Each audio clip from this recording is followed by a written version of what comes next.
بسم اللہ الرحمن الرحیم۔ ہسٹری مائل اسٹون کے ساتھ ناظرین، میں ہوں منظور چودھری۔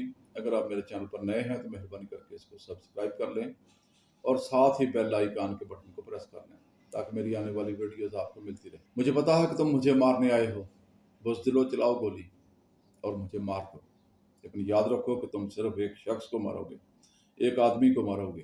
سوچ اور نظریے کو تم کبھی بھی مار نہیں سکتے۔ یہ الفاظ تھے اس عظیم انقلابی لیڈر چی گویرا کے، جو کہ مسلسل 11 سال تک امریکی استعمار کے خواص پر چھایا رہا۔ ایک ایسی کرزمیٹک پرسنالٹی، ایک ایسی کرشماتی شخصیت جو کہ دنیا بھر کے ترقی پسند نوجوانوں کا وہ آئیڈیل ہے۔ دنیا بھر کے نوجوان، خصوصاً لاطینی امریکہ کے نوجوان، اس کی تصویر والی شرٹ کو پہننا آج بھی پسند کرتے ہیں۔ 6 دہائیاں گزر جانے کے باوجود بھی اس کے فالورز میں اور اس کے عقیدت مندوں میں کسی طرح کی کمی واقع نہیں۔ چی گویرا نے اپنی مسلح جدوجہد کا آغاز فیڈرل کاسٹرو کے ساتھ مل کے کیوبا سے شروع کیا اور کیوبا کے انقلاب کو اس نے پایہ تکمیل تک پہنچایا۔ بعد میں وہ گریلا کارروائیوں میں حصہ لینے کے لیے کانگو چلا گیا اور وہاں کانگو کو بھی اس نے چھوڑا اور بولیویا میں بالآخر 1967 میں وہ بولیوین آرمی کے ہاتھوں اپنی جان کی بازی ہار گیا۔ ناظرین، چی گویرا کا کہنا تھا کہ دنیا میں جو کچھ ہو رہا ہے اس سے ہم لاتعلق نہیں رہ سکتے، وہ ہمارا مسئلہ ہے۔ غریب اقوام کی امریکی استعمار کے خلاف فتح ہماری فتح ہے اور ان کی شکست ہماری شکست ہے۔ چی گویرا نے 1928 میں روزیریو ارجنٹینا میں آنکھ کھولی۔ اس کی والدہ نسلی اعتبار سے آئرش تھی اور اس کا والد پیشے کے اعتبار سے سول انجینئر تھا۔ بڑا ہوا تو میڈیکل کی تعلیم حاصل کی اور ڈاکٹر بن گیا، لیکن بہت ہی ایک حساس دل رکھتا۔ 1950 کے اوائل میں اس نے اپنے دوستوں کے ساتھ مل کے موٹر سائیکل کے اوپر وہ پورے لاطینی امریکہ کا اس نے چکر لگایا، سیر و سیاحت کی، لوگوں کی غموں، پریشانیوں، دکھوں کو دیکھا، غربت کو دیکھا اپنی آنکھوں سے۔ تو اس کے پیچھے اس کو صرف اور صرف ایک وجہ نظر آتی تھی اور وہ تھی امریکی استعمار کی وہ پالیسیاں جو اس نے لاطینی امریکہ کے عوام کے لیے وضع کی تھیں۔ لاطینی امریکہ کے ممالک کی حکومتیں امریکی پشت پناہی سے آتی تھیں اور اسی کی مداخلت سے جاتی تھیں۔ جو کوئی بھی اپنے عوام کی پالیسیوں کے لیے بہتر پالیسیاں وضع کرنے کی کوشش کرتا، اس کو ہٹا دیا جاتا تھا۔ بیزار تو وہ امریکی پالیسیوں سے پہلے سے ہی تھا، لیکن وقت گزرنے کے ساتھ ساتھ اس کی یہ بیزاری نفرت نہ تھی۔ 1953 میں اس نے گویٹے مالا میں وہ چلا گیا جہاں پر جیکب اربنز کی حکومت تھی۔ جیکب اربنز بھی بنیادی طور پر ایک سوشلسٹ نظریات کا حامل رہنما تھا جس نے اپنے ملک کے عوام کے لیے بہتر پالیسیاں وضع کرنی شروع کیں، خصوصاً زرعی پالیسی جب اس نے تشکیل دی تو امریکہ سے وہ برداشت نہیں ہو سکتی، کیونکہ اس کے مفادات کو، اس کی ان کمپنیز کو جنہوں نے وہاں سرمایہ کاری کر رکھی تھی، ان کو زک پہنچتی تھی۔ فوجی انقلاب کے ذریعے جیکب اربنز کی حکومت کو ہٹا دیا گیا۔ تو اس وقت تک چی گویرا نے اپنی مسلح جدوجہد کا آغاز نہیں کیا تھا۔ 1954 میں وہ میکسیکو چلا گیا جہاں پر اس کی ملاقات فیڈرل کاسٹرو کے ساتھ ہوئی۔ فیڈرل کاسٹرو اس وقت کیوبا میں انقلاب برپا کرنے کے لیے مسلح جدوجہد کے لیے تیاریاں کر رہا تھا۔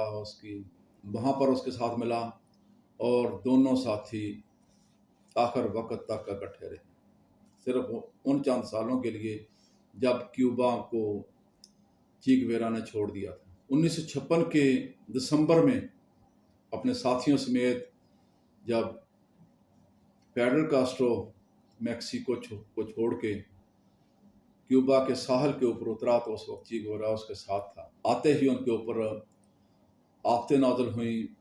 مسلح آرمی تھی کیوبا کی، بیٹسٹا حکمران تھا اس وقت۔ بیٹسٹا کی آرمی نے اس کے اوپر حملے کیے، ان کی ساتھیوں کو تتر بتر کر دیا، اس کو مار دیا گیا، ان کا سامان رسد جو تھا وہ ضائع ہو گیا، لیکن انہوں نے ہمت نہیں ہاری۔ مسلسل 2 سال کے لیے، جنوری 1959 تک، جب تک انقلاب کامیاب نہیں ہوا، تو جو مصیبتیں، جو بلائیں، جو تکالیف ان ساتھیوں نے برداشت کی، شاید ہی گریلا کارروائیوں کے دوران کسی گریلا آرمی کو موقع ملا۔ اس طرح کی تکالیف برداشت کرنے کا، جن میں سامان رسد کی کمی، مسلسل دلدلی علاقوں میں چلتے رہنا، ایمبش لگانا، آرمی کو نقصان پہنچانا اور واپس اپنے ٹھکانوں کے اوپر آنا۔ جیسے جیسے وقت گزرتا گیا ویسے ویسے چی گویرا کی پوزیشن اپنی ٹیم میں مستحکم ہوتی گئی، وہ فیڈرل کاسٹرو کا اعتماد حاصل کرتا گیا۔ جب انقلاب کامیاب ہوا تو اس وقت وہ وزیر صنعت و تجارت بنا اور کیوبا کے مرکزی بینک کا وہ پریزیڈنٹ بنا۔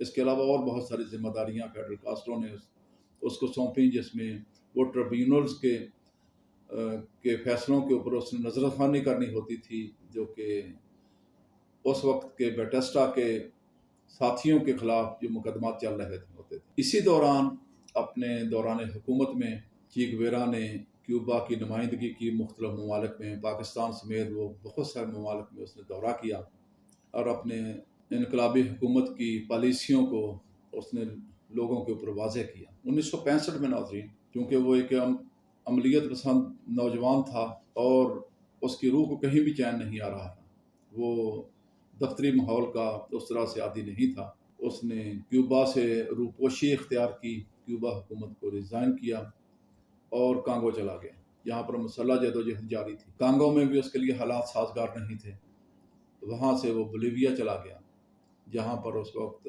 امریکی پشت پناہی سے آئی ہوئی حکومت بیٹھی ہوئی تھی۔ اور اسی دوران 9 اکتوبر 1967 کو وہ اس وقت CIA کی ڈائریکٹ کردہ ایک جو آپریشن تھا اس میں وہ جان کی بازی ہار گیا۔ اس کی موت کی کہانی بھی بہت دلچسپ ہے ناظرین۔ اس کی اور اس کے ساتھیوں کی مخبری ایک چرواہے نے کی تھی۔ جب اس چرواہے سے پوچھا گیا کہ وہ جو آپ کی آزادی کے لیے لڑ رہا تھا، جو آپ کے لیے لڑ رہا تھا، آپ نے اس کی مخبری کیوں کی؟ چرواہے کا بہت ہی سادہ اور تکلیف دہ جواب تھا۔